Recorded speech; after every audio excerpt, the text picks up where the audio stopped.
सगे चचा ने किया अपने भाई के मरने के बाद अपनी यतीम भतीजी की जायदाद पर कब्जा। हवस से ज़ाहिर या अंदर की भूख इंसान को रिश्तों के तकद्दुस को पामाल करने पे मजबूर कर। चचा ने आके विद इन 15 डेज उन्होंने ये सारी कार्रवाइयाँ की हैं। आते साथ स्टाम्प एक इनके साथ मिलके बनाया। इनको कहा कि जब कोई परे आए ना, आपने कहना है कि जनाबे वाला मैंने तो ठेका दे दिया हुआ है। इसकी बीवी ने सीधा काम ये किया, उसने मुझे धक्का दिया। उसने कहा जाओ जाके जो करना है तुम कर लो, मैं मालिक हूँ यहाँ की और असल मालिक आ गया। मैंने कहा तुम्हारा कोई दिमाग काम करता है? बाप के मरने के बाद औलाद वारिस होती है। कहती है नहीं जी नहीं, वो वारिस है।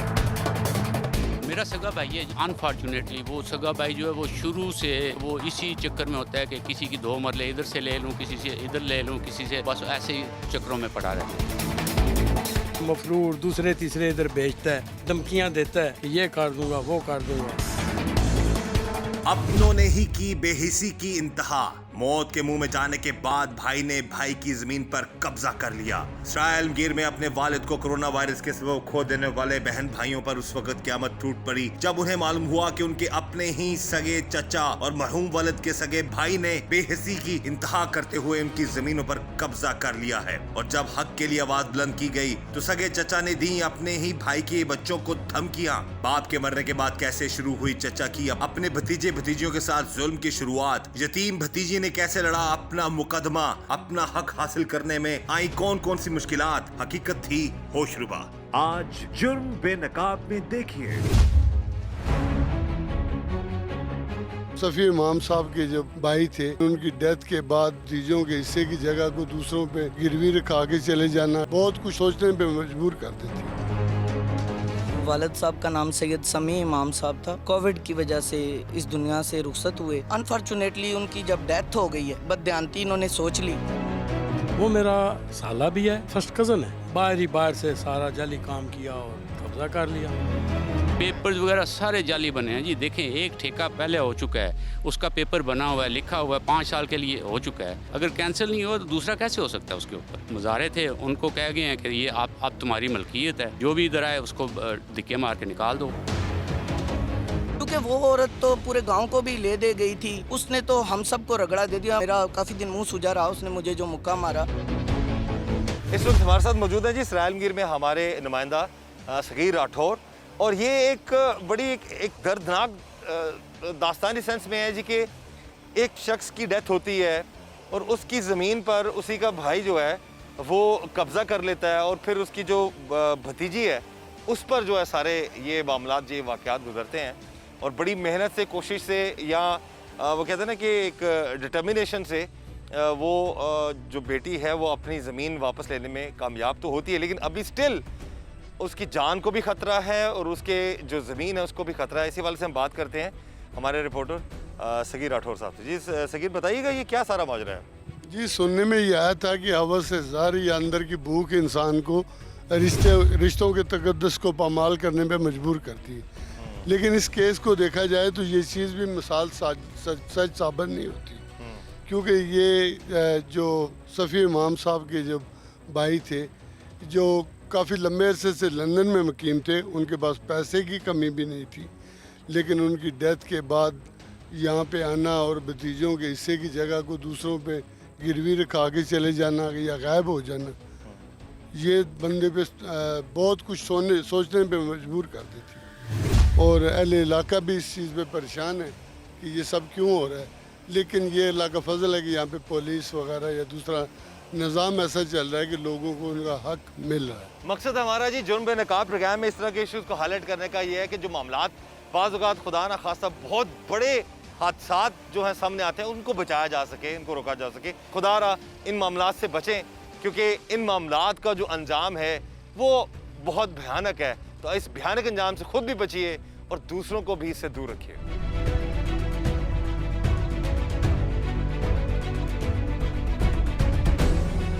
इस वक्त टीम जुर्म नकाब थाना सदर इसराइल के इलाका खल में मौजूद है। और यहाँ पर एक वो कहते हैं ना कि अपनों की बाज़ औक़ात सभी अपने अच्छे होते हैं, ना सभी बुरे होते हैं। अच्छे भी हैं लोग और बुरे भी हैं। यहाँ पर हम आपको बताएंगे कि ज़मीन पर सगे चचा ने किसी तरीके से कब्जा करवाया और फिर उसको छुड़वाने के लिए जो कोशिशें की, क्या क्या मुश्किलात पेश आईं, उस हवाले से हम बात करेंगे। जानेंगे कि एक चचा कब्जा करने वाला और फिर उस कब्जा को छुड़वाने में दूसरे चचा जो हैं वो इनके मददगार हुए, और एक मामू और जो भी फैमिली मेम्बर्स हैं। मकसद सिर्फ ये है कि किसी का हक नहीं खाना चाहिए। और हमारी गुजारिश है तमाम नाजरीन से, जो किसी अपने रिलेटिव या अपने भतीजे भतीजियों का या अपने भांजे भांजियों का या किसी का भी हक मारने की कोशिश करते हैं, लेकिन अगर कोई हिम्मत कर ले, कोशिश कर ले और नेक नीति से अपना हक हासिल करने की कोशिश करे तो उसको हक मिल भी जाता है। सबसे पहले तो आप अपने हवाले से हमें बताइए, और उसके बाद फिर जो आपके वालिद साहब या आपके जो नाना की ज़मीन पर जो कब्ज़ा हुआ, जो आपका हक छीना गया, वो कैसे हुआ, लेकिन पहले अपने हवाले से बताइएगा। बिस्मिल्लाहिर्रहमानिर्रहीम। सर मेरा नाम सैयदा उम्मे लैला है। वालिद साहब का नाम सैयद समी इमाम साहब था। वो जो है 2020 के एंड में 21 दिसंबर को कोविड की वजह से इस दुनिया से रुखसत हुए, और उन्होंने ये ज़मीन जो है ये 25 फरवरी 2020 को एक मज़ारे को जो है ना वो ठेके पे दी। ये जो 7 मुल्हिका रिहाइश है, ये मेरे ननियाल की सारी ज़मीन है, बहुत आगे बड़ी ज़मीन है। उसमें मामुओं ने हमें ये जगह दी और अबू ने इसमें रिहाइश बनाई। वो चूँकि दोनों मियाँ बीवी साथ 3 बच्चे थे, उन्होंने अब्बू से आके रिक्वेस्ट की कि जनाब शाह साहब, हमारे पास हमने इधर खेती बाड़ी करनी है, यहाँ पे चोरी चकारी भी हो सकती है, पौधे हैं, फल है, तो हमें आप रिहाइश के लिए भी जगह दें। अबू जी जो है वो ज़रा जो है ना इस तरह की तबीयत के थे कि गरीब परवर थे, खुदा तरस है। जी हाँ। उन्होंने इनकी उस पर रिक्वेस्ट पे उनको डेरे में रहने की भी जगह दे दी, और काफ़ी ज़्यादा सामान जो था ना वो सारे का सारा इनके हवाले अमानतन उनको दे दिया कि आप रहें, इस्तेमाल करें, लेकिन ख्याल करें।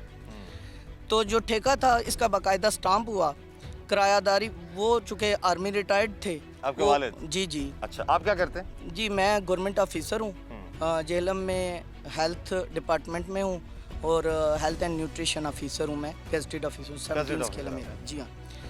तो वालिद साहब ने ये सारा जब किया, अनफॉर्चुनेटली उनकी जब डेथ हो गई है, तो ये जो है ये बददियानती इन्होंने सोच ली, और मुझे पता ही नहीं चला। मैं वालिद साहब की वफ़ात के बाद और कामों में, ज़ाहिर है अदालती मामलात भी काफ़ी होते हैं, सक्सेशन वगैरह के, मैं उनमें भी लगी, ड्यूटी भी करनी होती है, ड्यूटी अपनी ड्यूटीफुल हो के उसके बाद मैंने अदालत वगैरह की तरफ भी जाना।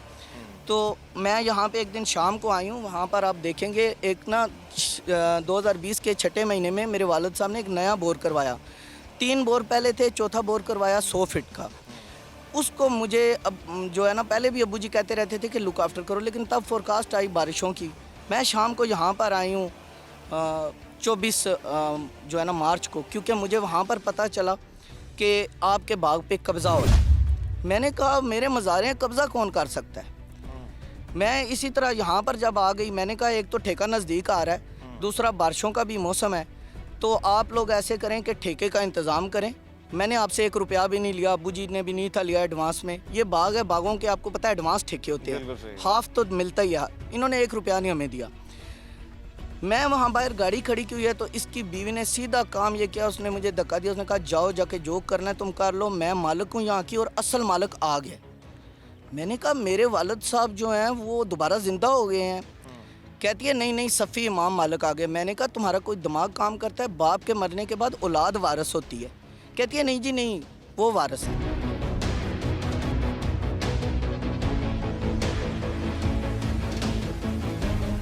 वो क्या सगे चचा हैं आपके? वो मेरे सगे चचा हैं। मेरे अबू लोग 11 भाई हैं माशाल्लाह, ठीक है, जिनमें से 4 की डेथ हो चुकी है।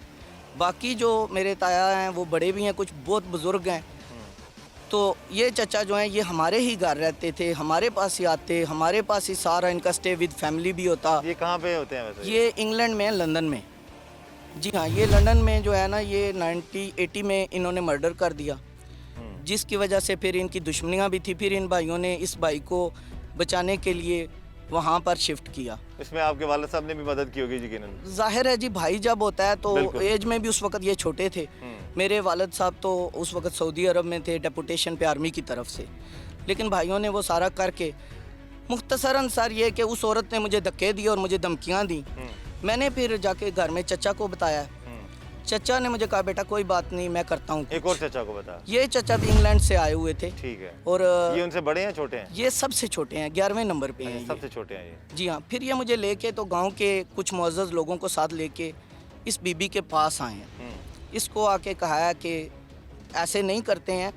इसने इन्हें भी इसी तरह किया, लेकिन कब्जा जो है उस जो मज़ारे जो आपकी मज़ारे थी औरत और उसके जो और लोग साथ थे, वो फिर उन्होंने उनको फिर आपके चाचा ने कहा होगा कि जी भाई कब्जा मेरा है और मेरी ज़मीन है और आप रहे और मैंने उससे ले लिया ज़मीन। सर इस तरह हुआ कि चचा ने आके जब मेरे वालिद की डेथ की खबर तो ज़ाहिर है उन्हें मिल गई, ऊपर से वो मेरे बहन भाइयों से वास्ता रखते रहे, उनसे बात करते रहे। मेरे पास चूँकि टाइम नहीं होता, हेल्थ डिपार्टमेंट की आपको पता है ड्यूटीज़ कितनी टफ़ हैं, और जब से कोविड आया तब से तो बहुत ज़्यादा टफ़ है हमारी ड्यूटीज़।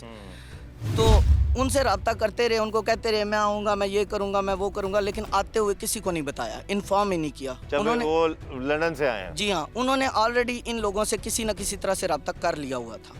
वो आए हैं और विद इन 15 डेज़ उन्होंने ये सारी कार्रवाइयाँ की हैं। आते साथ स्टाम्प एक इनके साथ मिलके बनाया। उसके बाद इनको कहा कि जब कोई परे आए ना तो आपने कहना है कि जनाबे वाला मैंने तो ठेका दे दिया हुआ है। किसको दिया है? सफ़ी इमाम को दिया है। अब सब लोगों ने इन्हें समझाया कि जनाब आपने स्टैंप किया हुआ है, 5 साल का स्टैंप है, आप किस तरह से उसको तोड़ सकते हैं? जी बंदा मर गया, स्टाम्प ख़त्म। उन्होंने कहा अगर ये बच्चे आपको बंदा मरने के बाद आके निकालते तो क्या आप निकलते? नहीं जी, ऐसे 5 साल रहते। उन्होंने कहा तो फिर इनके लिए भी 5 साल वो हक महफूज है। लेकिन वो नहीं माने।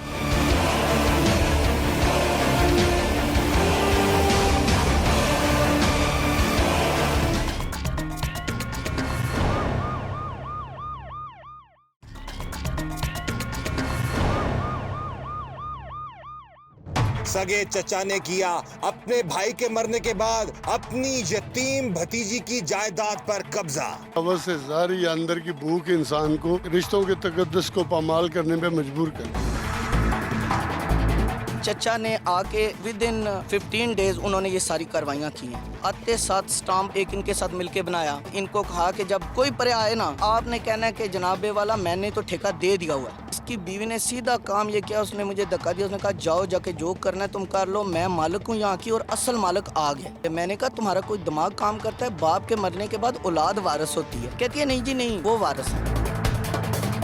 मेरा सगा भाई है, अनफॉर्चुनेटली वो सगा भाई जो है वो शुरू से वो इसी चक्कर में होता है कि किसी की 2 मरले इधर से ले लूँ, किसी से इधर ले लूँ, किसी से, बस ऐसे ही चक्करों में पड़ा रहता है। मफरूर दूसरे तीसरे इधर भेजता है, धमकियाँ देता है कि ये कर दूंगा, वो कर दूंगा। जहाँ पर कहीं अपने ही अपनों के दुश्मन बन जाएं, तो वहाँ पर कुछ अच्छे भी होते हैं जो हमेशा हक और सच का साथ देते हैं। इस वक्त हमारे साथ मौजूद हैं वो चचा जिन्होंने अपने भतीजे भतीजियों का हक वापस दिलाने में पूरी कोशिश की अपने भाई के खिलाफ होकर। इनसे हम जानते हैं जी कि क्या मामला है ये, और ये हर दूसरे तीसरे घर और ख़ानदान का ये इशू है। जायदाद के मामलात होते हैं, अपने ही अपनों की जायदादों पर कब्जा करने की कोशिश करते हैं, लेकिन कुछ इन जैसे अच्छे लोग भी होते हैं जो कि हक और सच का साथ देते हैं। सबसे पहले सर बताइए ये क्या माजरा है इस ज़मीन का, जो आपके एक भाई की ज़मीन थी, उनकी डेथ होती है, उसके बाद फिर आपके एक और भाई जो है उस पर कब्ज़ा करने की कोशिश करते हैं, बल्कि कब्ज़ा कर चुके होते हैं। जी बिस्मिल्लाहिर्रहमानिर्रहीम। दिसंबर 2020 में मेरे भाई सैयद समी इमाम, जिनकी ये जगह है, जिन्होंने ये बाग लगाया, जिन्होंने सारी मेहनत काविश की, उनकी कोविड की वजह से डेथ हो गई।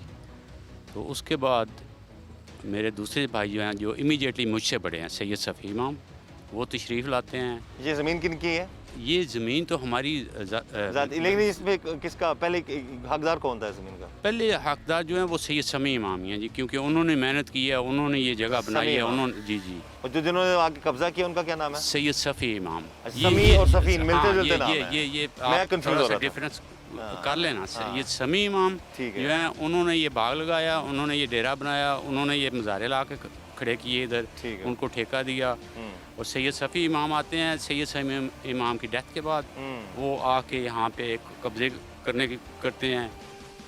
किसी के पास नहीं जाते, किसी भाई से मशवरा नहीं किया, किसी भतीजे से नहीं पूछा कि बेटा मेरे पास मैं आया हूँ, मुझे इसमें से कुछ चाहिए, हो सकता है अगर सीधे तरीके से फैमिली में आते, फैमिली बैठ के कोई फैसला कर लेती, उनको दे देती। वो भी लंदन ही होता है, इंग्लैंड में वो सेटल भी, है? हाँ जी, लंदन में सेटल हैं वो भी कितनी काफ़ी ज़मीन है जिसके लिए ये सारा मसला चल रहा है? ये मेरा ख्याल है 6 बीघे और कुछ कनालें हैं, मुझे सही पता नहीं है इसका। ठीक है, क्योंकि मुझे ज़्यादा इंटरेस्ट नहीं है इन ज़मीनों वगैरह में ना। बिल्कुल सही। ठीक है, तो वो आए, उन्होंने आके भाई की गैर मौजूदगी में बजाय इसके कि उनके घर जाते, उनके बच्चों से मिलते, उनसे ताज़ियत करते, फातिहा करते, गांव के लोग उनके पास आते कि जी भाई आया है बाहर से, उनके पास जाके फातिहा करें, उन्होंने ये काम नहीं किया। उन्होंने सिर्फ आके कब्र पे फातिहा पढ़ी है भाई के, और उसके बाद वो चले गए हैं। सराय आलमगीर में रह के उन्होंने ये सारा काम किया है। पेपर्स वगैरह जाली बनाए हैं? पेपर्स वगैरह सारे जाली बने हैं जी। देखें, एक ठेका पहले हो चुका है, उसका पेपर बना हुआ है, लिखा हुआ है, 5 साल के लिए हो चुका है, तो फिर उसके ऊपर दूसरा जो है वो या तो पहले को कैंसिल किया जाए, अगर कैंसिल नहीं हुआ तो दूसरा कैसे हो सकता है उसके ऊपर। तो उन्होंने दूसरा बनवाया उसके ऊपर। अच्छा। बनवा के उसके बाद उस खुद भागे हैं इधर से, और यहाँ पे जो मज़ारे थे उनको कह गए हैं कि ये आप तुम्हारी मलकियत है, तुम जो भी इधर आए उसको धक्के मार के निकाल दो। वो उन लोगों ने यही किया फिर। अच्छा। उन्होंने, ये हमारी बच्ची है उम्मे लैला, इसको धक्के मारे, इसको बाहर निकाला। ठीक है, इसने जाके मुझसे शिकायत की, मैं आया इधर, बंदे लेकर आया, यहाँ बैठ के बड़े अच्छे तरीके से उन लोगों के साथ बात की है। उन्होंने उस दौरान मान लिया कि ठीक है जी, उसका बाप, लड़की जो है इधर नादिया नाम की, उसका बाप आया, उसने कहा जी इन्होंने गलत किया है, एक स्टाम्प पेपर के ऊपर दूसरा नहीं हो सकता जब तक वो पहला कैंसिल ना हो जाए, तो इन्होंने गलत किया है, हमें आप माफ़ी दें, हम आगे ठेका भी आपको देंगे और हमें इधर रहने दें। तो हमने बात मान ली कि ठीक है, शरीफ आदमी है, चलो कोई बात नहीं है, कर लेते हैं मसला, ठीक है, हो जाएगा, हल हो जाएगा। लेकिन उसके बाद जब दूसरी मरतबा हम आए हैं, जो तारीख उन्होंने दी थी कि जी इस तारीख पे आप आके ठेका ले जाएं, तो उन्होंने ये किया, वो बाप उसका जो है वो गायब हो गया, वो नहीं आया। ये जो है खादिम हुसैन जो मज़ारा था यहाँ पे एक्चुअल, और उसकी बीवी, इन दोनों ने यहाँ पे हमारे साथ बदतमीज़ी भी की। गांव के लोग थे, मोअज़्ज़िज़ लोग थे, उनके साथ बदतमीज़ी की। हमें कहा कि निकल जाओ इधर से, तुम्हारा है क्या इधर, ये हमारी ज़मीन है, हमें वो दे गए हैं, हम मालिक हैं अब इसके बाद आप लोगों को कोई हक़ नहीं है इधर।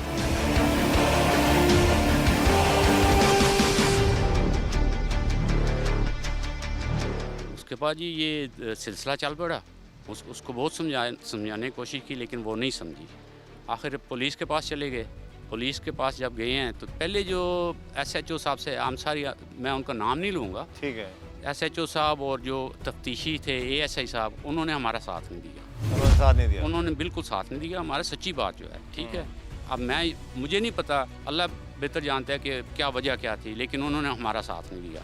उसके बाद जब दोबारा दूसरे SHO साहब आए हैं, ये काम चलता रहा ऐसे ना, आहिस्ता आहिस्ता। DSP साहब, ये बच्ची हमारी SP साहब के पास गई है, DPO साहब के पास। उसके बाद ये उन्होंने DSP साहब के पास भेज दिया। DSP साहब बहुत अच्छे हैं, मैं भी उनके पास गया हूँ एक मरतबा। उन्होंने बड़े अच्छे तरीके से बात किया, बड़े अच्छे तरीके से सुना, उसको समझाने की कोशिश की मुज़ारा जो है, लेकिन मुज़ारा जो है वो खुद नहीं बोलता, उसकी बीवी बोलती है। ठीक है, तो बहुत समझाने की कोशिश की, वो नहीं समझी। फिर उन्होंने दूसरा तरीका इख्तियार किया कि भाई ये मज़ारों ने कि जाके अदालत में उन्होंने कह दिया कि जी पुलिस जो है वो हमारा साथ नहीं देगा।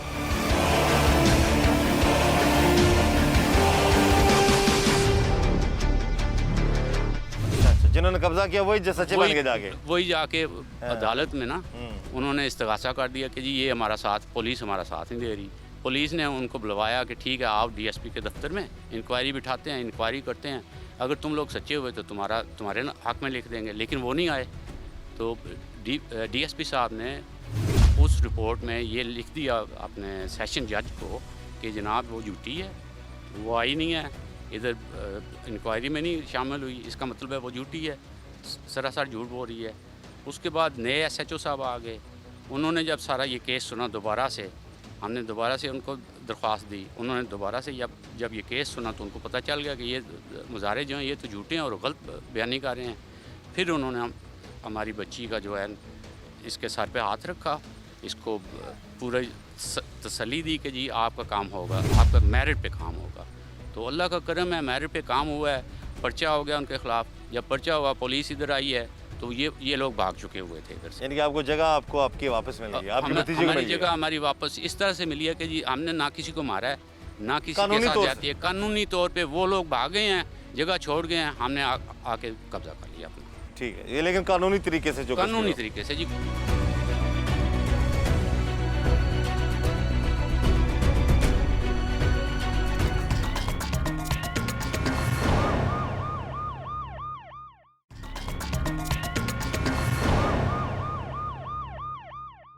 सगे चचा ने किया अपने भाई के मरने के बाद अपनी यतीम भतीजी की जायदाद पर कब्जा। हवस से जारी या अंदर की भूख इंसान को रिश्तों के तकद्दुस को पामाल करने पे मजबूर कर दिया। चचा ने आके विद इन 15 डेज उन्होंने ये सारी कार्रवाइयाँ की हैं। आते साथ स्टाम्प एक इनके साथ मिलके बनाया। इनको कहा कि जब कोई परे आए ना, आपने कहना है कि जनाबे वाला मैंने तो ठेका दे दिया हुआ है। इसकी बीवी ने सीधा काम ये किया, उसने मुझे धक्का दिया, उसने कहा जाओ जाके जो करना है तुम कर लो, मैं मालिक हूँ यहाँ की और असल मालिक आ गया। मैंने कहा तुम्हारा कोई दिमाग काम करता है? बाप के मरने के बाद औलाद वारिस होती है। कहती है नहीं जी नहीं, वो वारिस है। मेरा सगा भाई है, अनफॉर्चुनेटली वो सगा भाई जो है वो शुरू से वो इसी चक्कर में होता है कि किसी की 2 मरले इधर से ले लूँ, किसी से इधर ले लूँ, किसी से, बस ऐसे ही चक्करों में पड़ा रहता है। मफरूर दूसरे तीसरे इधर भेजता है, धमकियाँ देता है कि ये कर दूंगा वो कर दूंगा। जी बताइएगा कि ये जो आपकी भांजी की जगह पर कब्जा हुआ है, ये मामला है क्या, कब शुरू हुआ था और अब आपने वागुजार तो करा लिया कि अभी भी आप लोगों को खतरा है दोबारा से उनके हमले का? ज़्यादा खतरा है सर, वो धमकियाँ दे रहे हैं। पहले भी वही इसी माम के हैं। वो मेरा साला भी है, कज़न भी है, फर्स्ट कज़न है, ये बांजी है। एक जैसे बहुत सारे रिश्ते हैं हमारे आपस में। बड़ी तरह से उसकी मिन्नत की है यार ये बैठ के कर लो कुछ साल इसको, लेकिन कोई बात नहीं मानी उसने। फ़ोन पे सारी तरह बाहर से सारा जाली काम किया और कब्ज़ा कर लिया। पता ही उस वक्त चला जब कब्ज़ा कर लिया। इधर जो छोड़े हैं वो ख़ासकर बीबी जो है ना, उससे खौफज़दा थे, आते थे वो गले पड़ती थी हर बार, दरख्वास्तें भी दे दी। मेरा भाई एक कावड़ में था, काफ़ी बीमार था, वो इधर आए ही नहीं, उसका भी नाम दे दिया दरख्वास्त में, झूठी दरख्वास्त है। झूठी दरख्वास्त में। ये पता नहीं कब चलेगा जी झूठी एप्लीकेशन देने वालों के खिलाफ कोई ऐसा सिस्टम बने कि जो झूठी दरख्वास्त है उसको भी कड़ी से कड़ी सजा मिले ताकि कोई किसी के खिलाफ झूठा इल्ज़ाम ना लगा सके। अब फिर उसने इस्तिखासा कर दिया है, वो भी नोटिस आएगा या जो भी है कर लेंगे। लेकिन आप हकाइक और जो जगह है, जो कागजात हैं, जो ओरिजिनल चीज़ें सब ये आपकी भतीजे बिल्कुल भांजी के पास है सारी। वो इन्हीं वही हकदार है। इन्हीं को देखने के बाद 3 माह की काविश के बाद सब ने ये DPO DSP सब ने देख कर सारा कुछ फिर पर्चा इन पे दिया। FIR कट गई है इन तीनों पे। जो चचा पे भी कटी है, चचा पे भी कट गई है और मज़ारों पे भी कटी है। मज़ारों दोनों पे। इससे क्या कहेंगे आप, अपनी जो है जायदादों पर जानों के दुश्मन, ये ज़मीन जायदाद की वजह से खुदा ना खासा कत्ल वारत हो ये रह जाएगी बेटा, हम तो चले जाएंगे। वक्त पता नहीं होता लेकिन हमारा वक्त करीब है। अल्लाह ताला सब पे रहम करे। मुझसे बड़ा भी है लेकिन उसको कोई ज़रा एहसास ख्याल नहीं हुआ कि ये 3 भतीजे हो गए हैं, भतीजियाँ हो गई हैं। भतीजे तो बैठे हैं इंग्लैंड, ये बच्ची है इधर, इसने बड़ी दौड़ धूप की है। इसमें सारा खर्च अखराजात बाप के साथ रहती थी यार।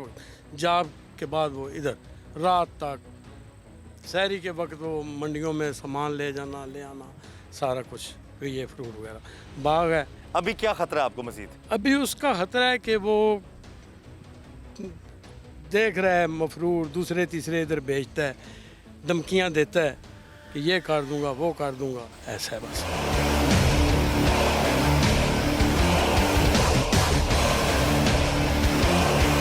लंदन पलट चचा अपने भाई की मैयत को कंधा देने की बजाय उसकी जमीनों पर कब्जा करने के प्लान बनाता रहा। लंदन से वापस आकर अपने भाई की मैयत को कंधा देता, अपने यतीम भतीजे भतीजियों के सर पर हाथ फेरता। उसने मज़ारों के साथ मिलकर अपने ही यतीम भतीजे भतीजियों की जमीनों पर कब्जा कर लिया और मज़ारों को वहाँ पर बिठा दिया और खुद कहाँ फरार हो गया। अपने ही चचा के जुल्म का शिकार भतीजी ने होशरुबा इंकिशाफात किए। चचा कब्जा करके इंग्लैंड जा चुका था जहाँ पे? जी जा चुके थे। 24 मार्च को मुझे पता चला था। पेपर जाली बनवा के कब्जा आपकी जमीन पे करके उनको खरीद के मज़ारों को। जी हाँ। तो आप वो वही बाहर से कार्रवाई आपके खिलाफ करवा रहा था? जी बिल्कुल, अभी तक करवा रहे हैं, अभी भी मुझे धमकियां दे रहे हैं।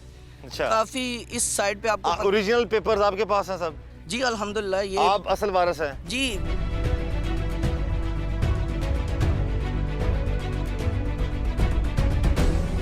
अच्छा, अब ये बताइए कि अब आपको ये आपकी कोशिश से, मेहनत से आपको जगह वापस नहीं? इसमें मैं गुजारिश करूंगी, मेरी कोशिश, मेरी मेहनत ज़रूर थी, लेकिन हमारे जो जब मैंने डीपीओ साहब को एप्लीकेशन दी, उमर साहब को? जी जी, अच्छा। उन्होंने उसको डीएसपी साहब की तरफ रेफ़र किया। डीएसपी साहब ने तकरीबन जो है ना 12 से 13 दिन इस चीज़ को इंटरोगेट किया डेली बेसिस पे, और मैं उनकी बहुत ज़्यादा मशकूर हूँ। अल्लाह उन्हें हमेशा सलामत रखे और मज़ीद तरक्कियाँ दे कि उन्होंने बहुत साथ दिया मेरा। यानी कि जगह वागुजार करने में डीपीओ गुजरात के अहकामात पर डीएसपी साहब ने बड़ा साथ दिया? जी, और उसके बाद एसएचओ आमर सईद साहब हैं, राना आमर सईद साहब, उन्होंने डीएसपी साहब के अहकाम पे पूरा वकूए वगैरह का जायज़ा लेके फौरी तौर पे, चूँकि सर आप देख सकते हैं कि टर्बाइन सिस्टम, ड्रिपिंग सिस्टम मेरा सारा वो छप्पड़ में फेंक दिया निकाल के। पौधे जितने शक्री माल्टे के ये हरीपुर से मेरे वालिद ने मंगवाए थे, ये सारे काट के जला तबाह कर दिया। आधा बाग जी जी, आधा बाग तबाह हो चुका है। ये पीछे आप देख सकते हैं जी, माल्टों का बाग है, इसको तबाह कर दिया गया, आधा बाकी है और मजीद जो है। अच्छा, आपको खतरा क्या है? आप चाहते क्या है कि मजीद आप, क्योंकि पुलिस ने, आपने खुद ही कह दिया उमर सलामत साहब के अहकामात पर पुलिस तावन कर रही है, कब्जा वागुजार हो गया। देखिए सर, अगर वो ना मेरी मदद करते, डीएसपी साहब, डीपीओ साहब के कहने पे, ये मुमकिन ही नहीं था, क्योंकि वो औरत तो पूरे गांव को भी ले दे गई थी। उसने तो हम सब को रगड़ा दे दिया, मुझे मारने को मेरा काफ़ी दिन मुंह सूजा रहा। उसने मुझे जो मुक्का मारा तो वो तो बहुत ऊपर गई थी, क्योंकि मेरे चाचू की उसको बहुत शय थी, और चाचू मेरे चूँकि पहले एक मर्डर करके उनका जिगरा बड़ा हुआ, उन्होंने काफ़ी ऐसे लोग रखे हुए हैं, तो वो औरत पूरे इस में थी कि मेरा कोई कुछ नहीं बिगाड़ सकता। वो साफ कहती थी मैं मालिक हूँ यहाँ की, मुझे सफ़ी इमाम मालिक बना गया।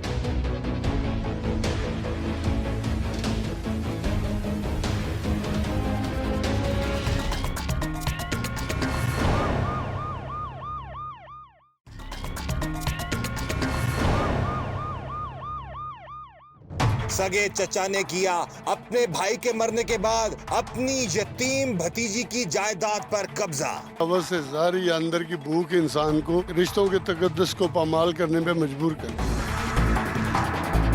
चचा ने आके विद इन 15 डेज उन्होंने ये सारी कार्रवाइयाँ की हैं। आते साथ स्टाम्प एक इनके साथ मिलके बनाया, इनको कहा कि जब कोई परे आए ना, आपने कहना है कि जनाबे वाला मैंने तो ठेका दे दिया हुआ है। इसकी बीवी ने सीधा काम ये किया, उसने मुझे धक्का दिया, उसने कहा जाओ जाके जो करना है तुम कर लो, मैं मालिक हूँ यहाँ की और असल मालिक आ गया। मैंने कहा तुम्हारा कोई दिमाग काम करता है? बाप के मरने के बाद औलाद वारिस होती है। कहती है नहीं जी नहीं, वो वारिस है। मेरा सगा भाई है, अनफॉर्चुनेटली वो सगा भाई जो है वो शुरू से वो इसी चक्कर में होता है कि किसी की 2 मरले इधर से ले लूँ, किसी से इधर ले लूँ, किसी से, बस ऐसे ही चक्करों में पड़ा रहता है। मफरूर दूसरे तीसरे इधर भेजता है, धमकियाँ देता है कि ये कर दूंगा, वो कर दूंगा। अपने एक और चचा और मामू के साथ और पुलिस की बदौलत भतीजी को अपने मरहूम वालिद की जमीन का कब्जा तो वापस मिल गया, लेकिन खानदानी लड़ाई झगड़ों का अंजाम भयानक होता है। अपने ही अपनों का खून बहा देते हैं। ऐसा ही कुछ इस केस में भी हो सकता है, क्योंकि इस भतीजे को उसका चचा अब तक धमकियां दे रहा है। अब आप क्या चाहती हैं जी कि अब इस सारी सिचुएशन में, क्योंकि अभी आपने बता दिया आपके चचा कि वो लोग ऐसे हैं जिनके हाथ में हैं जो थोड़ा आपको मज़ीद नुकसान भी पहुंचा सकते हैं, अब आप क्या चाहते हैं कि, क्योंकि जुर्म बे नकाब की टीम की कोशिश होती है हमेशा मजलूम का साथ दे, हक और सच का साथ दे, आप क्या चाहते हैं कि अब जो आला हुकाम हैं या अफसरान हैं वो किस तरह से मज़ीद आपकी मदद कर सकते हैं? सर मैं सिर्फ ये अब कहूँगी कि पुलिस को तो चूँकि सारी हकीकत का इल्म हो चुका है। वो तो अब ये बीबी जो है, कल भी इसने 15 पे एक झूठी कॉल चलाई, तो 15 ने उसी वक्त आके चेक करके कि ये झूठ बोल रही है, उन्होंने रिपोर्ट किया है। पुलिस को तो चूँकि इल्म हो चुका है, लेकिन जो बाकी हैं अब मुअज़्ज़ज़ हमारी अदालतें हैं, जो आज भी मैं जब गई हूँ, मेरे ऊपर एक इस्तग़ासा इस बीबी ने करवाया है। चचा इस बीबी के थ्रू सब कुछ करवा रहे हैं कि मैं मज़लूम हूँ, हालांकि मेरा फर्स्ट डे से डीएसपी साहब को भी मैंने कहा कि ये बीबी क्यों आ जाती है, मैंने तो कभी इसका नाम नहीं दिया। झूठी दरखास्तें वो देती है, अदालत में इस्तगासा उसने किया है, 22 ए भी उसने लगाई है जिसका जवाब पुलिस से मांग लिया गया अदालत की तरफ से, वो भी पुलिस ने जो जेन्युइन बात थी उस दिन तफ्तीश में शामिल भी नहीं हुई। मुझे पुलिस बुला रही है, मैं चली गई हूँ, मेरे ऊपर इल्ज़ाम लगाया हुआ है, वो आई नहीं है वहाँ। इल्जाम क्या लगाया उसने? यही कि मैंने उसको ज़दोकोब किया, मेरे मामुओं ने दोनों ने उसको ज़दोकोब किया, झूठी एफआईआर, झूठी दरखास्त। और एक और हमारे बिल्कुल वो भी आर्मी रिटायर्ड पर्सन है, हमारे बहुत मतलब बुज़ुर्ग गांव के हैं, सबको वो अच्छे तरीके से वो गाइड करते हैं, उनका भी नाम बीच में दे दिया। अब सबसे बड़ा सवाल ये है कि मेरा चचा सगा, उसको मेरा नाम पूरा नहीं पता, लेकिन गांव का जो बंदा है उसका नाम उन्होंने पूरा लिखवाया है। इतनी दिलचस्पी है कि सारी ज़िंदगी हमारे घर आके रह के खाया है, और मेरा असली नाम, मेरा रियल नेम क्या है वही नहीं उनको पता। मेरा नाम वहाँ लैला बतूल लिखवाया हुआ है, जबकि मेरा नाम ये नहीं है।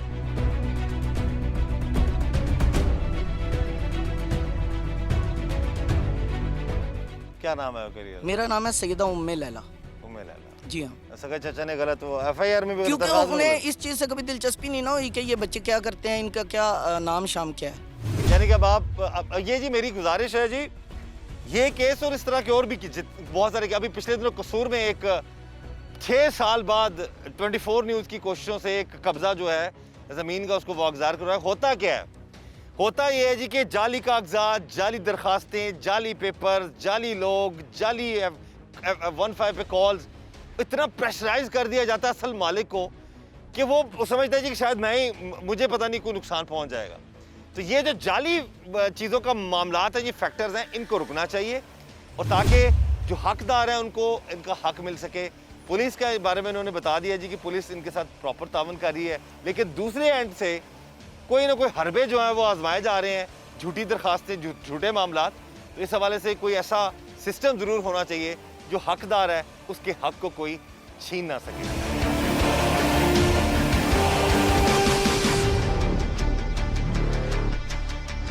आप भी तो एक चचा हैं, जी, आप अपनी भतीजी की मदद कर रहे हैं। जो चचा कब्जा कर रहा है वो भी चचा ही है। मेरा सगा भाई है जी, सगा भाई। मेरा सगा भाई है, लेकिन अनफॉर्चुनेटली वो सगा भाई जो है वो शुरू से यानी जब से मैंने होश संभाली है वो इसी चक्कर में होता है कि किसी की 2 मरले इधर से ले लूँ, किसी से इधर ले लूँ, किसी से ये कर लूँ वो कर लूँ, बस ऐसे ही चक्करों में पड़ा रहता है। ठीक है, ये उसका ना एक हर बंदे का कोई ना कोई वीक पॉइंट होता है।